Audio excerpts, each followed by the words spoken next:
जहां एक तरफ 1 इंच जमीन के लिए परिवारों में विवाद होता है, कोर्ट कचहरी तक हो जाती है, वहीं एक ऐसा मामला सामने आया है जहां पर एक किसान ने अपने क्षेत्र में उप विद्युत केंद्र बनाने के लिए शासन को 30 डेसिमल जमीन की जिसकी लागत लगभग 3 लाख रुपए है, वह विद्युत विभाग को निस्वार्थ भाव से दान में दे दी।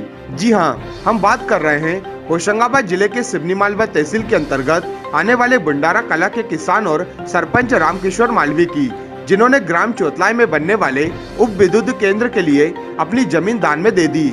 आपको बता दें कि बुंडारा कला ग्राम से उप विद्युत केंद्र लगभग 12 किलोमीटर दूर होने के कारण लगभग आधा दर्जन गांव प्रभावित होते थे। पर्याप्त वोल्टेज नहीं मिल पाता था, बिजली की समस्या आती थी, किसानों के पानी की मोटर समय पर नहीं चलने से खेती प्रभावित होती थी एवं गर्मियों में किसानों को काफी परेशानियों का सामना करना पड़ता था।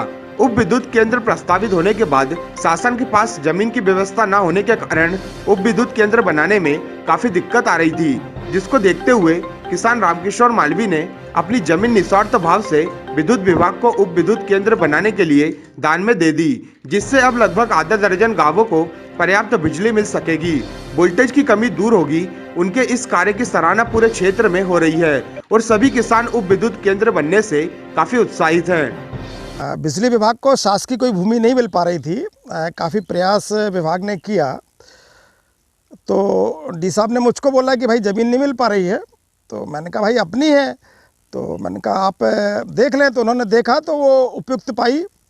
अब मेरे द्वारा ये विचार किया गया था कि भाई यदि ज़मीन नहीं मिल पा रही है तो वैसे काफ़ी 5-6 गाँव अपने वैसे भी परेशान रहते थे, सब स्टेशन लंबा दूर होने के कारण लंबी लाइन फॉल्ट हो जाती थी, वोल्टेज कम होने से मोटरें पानी कम देती थी, सिंचाई नहीं हो पा रही थी। तो फिर मैंने सोचा कि अपन यदि थोड़ी सी भूमि यदि दान भी कर देते तो काफ़ी लोगों का फ़ायदा हो जाएगा और सभी किसान सुखी हो जाएंगे। तो मैंने अपने जो बेटे के नाम से ज़मीन थी वो 30 डिसमिल साहब को बोला और दान की प्रक्रिया चालू है। कितना फ़ायदा मिलेगा, किस किस गाँव को क्या क्या फ़ायदा मिलेगा? इस सब स्टेशन के बनने से गोंडी खरार, आगरा, बुंडारा, हथनापुर, गोवाड़ी, टेमला, धमासा और भी कुछ गांव हो सकते हैं। विभाग को जैसा लगेगा वो अपना उसको जमाएगा, वोल्टेज की समस्या जहां रहेगी वो शायद वहां पे दे सकते हैं। अच्छा, क्या दिक्कतें थी, अब क्या दिक्कतें ख़त्म हो जाएंगी? अरे ये किसानों की लाइफ बन जाएगी कि अभी तक क्या था, सिंचाई समय पे नहीं होती थी, लाइट आई, वोल्टेज कम आया, पता लगा मोटर 5 की है, 1 का पानी दे रही है, तो सिंचाई थोड़ी हो पाती थी। और लाइन हर कहीं से फॉल्ट हो जाए, अब फॉल्ट हो गई, पता लगा लाइनमैन को फ़ोन किया, फॉल्ट ढूंढते ढूंढते पता लगा शिफ्ट का समय ख़त्म हो गया, तो काम नहीं हो पाता था, मूंग की फसल नहीं हो पा रही थी, गेहूँ में भी कठिनाई हो रही थी। हालाँकि विभाग तो अपनी कोशिश कर रहा था कि किसानों को बिजली उपलब्ध करा दें, लेकिन नहीं हो पा रहा था। तो ये जो सब स्टेशन यदि हो जाता है, लग जाता है, तो किसान बढ़िया खुशहाल हो जाएंगे, फसलें अच्छी पैदा हो जाएंगी। ये यहाँ सब स्टेशन बनने से जो दान दी गई है ज़मीन, क्या फ़ायदा होगा? इससे किसानों को बिजली का फ़ायदा होगा, प्लस जहाँ पर लोग एक डिसमिल के लिए लड़ने को तैयार हो जाते हैं, एक दूसरे को काटने को तैयार हो जाते हैं, ऐसे समय में हमारी पंचायत के सरपंच श्री रामकिशोर जी मालवी ने 30 डिसमिल पावर हाउस के लिए दान पत्र में दिए। उसका फ़ायदा किसानों को मिलेगा, क्योंकि हमारे यहाँ पर जो 5 की मोटर थी, पहले से ही ज़मीन में पानी कम था, प्लस वोल्टेज, तो मोटर इतना पानी देती थी कि 1 इंच पीने के पानी के बराबर। तो ऐसी स्थिति में किसानों को बहुत बड़ा फ़ायदा होगा और खेतों की जो पैदावार है वो बढ़ेगी।